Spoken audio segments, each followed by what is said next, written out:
Again, it is a joy to be with you today. Last time we were together, and I was privileged to offer Mass with you, I was beginning to say goodbye to St. James in Salem. And now here I am down in Cranberry country. We are one of the 12 Collaboratives.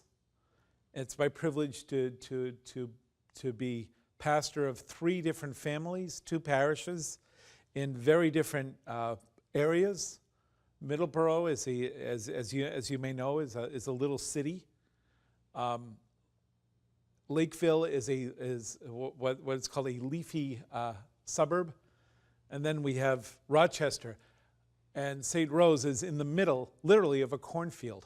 It's 3 very different towns, 3 very different families, and 2 extraordinary parishes, Sacred Heart and Martha and Mary. The folks have greeted me and my associate, Father Mark Durain, with open arms, and it's been extraordinary. It's been a marvelous experience so far.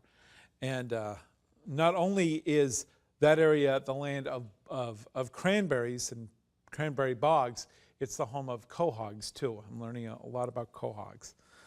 I grew up enjoying quahogs, so I know what these folks are talking about a little bit.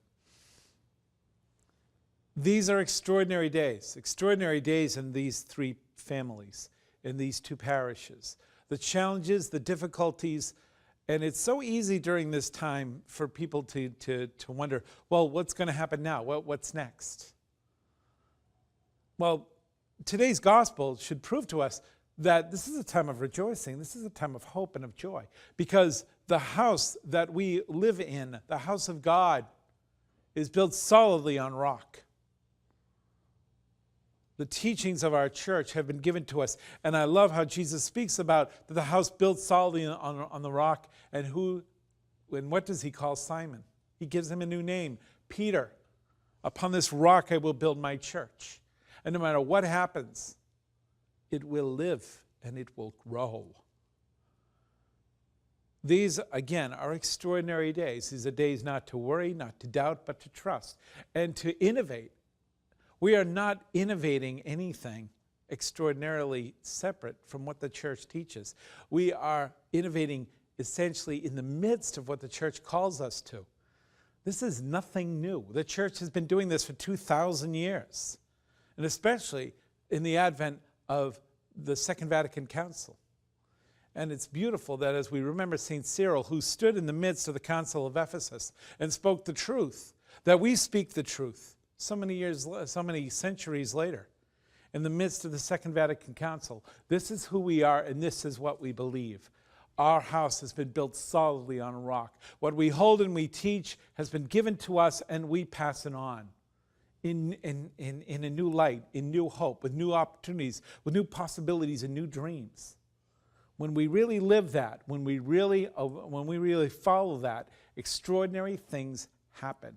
And that's what we're doing, not only in Middleborough, in Lakeville, and in Rochester, not only in the other 11 extraordinary collaboratives, but every single day that the gospel is preached throughout the archdiocese, throughout the country, throughout the world. That's what makes Pope Francis's extraordinary ministry so energetic and so electrifying, because he is taking that truth and saying, not only listen to it, but live it and act on it. Remember, Jesus speaks in today's gospel.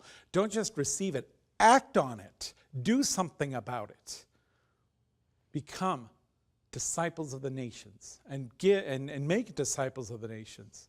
Preach the truth in and all that you do. How can we do that, people ask? In many different ways. First and last, by our prayer life. We inspire, we encourage, we help one another by sharing our faith with one another.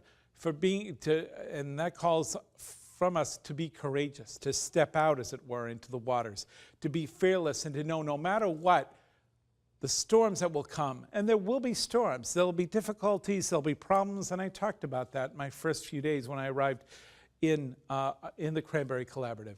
We will laugh a lot, we will cry a little.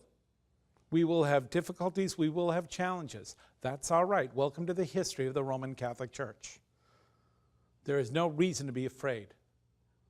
It was pointed out to me very recently that in the Bible, you will find it 365 times, these words, do not be afraid.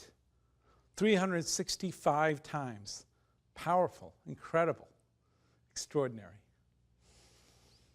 As we continue to pray today, as we rejoice in God's extraordinary gifts, may we give thanks to God who opens our eyes and introduces us to new things. The house has been built solidly on rock. There is no reason to fear or doubt. God is with us. Let us rejoice in what he invites us into. Let us respond to it by the lives that we live.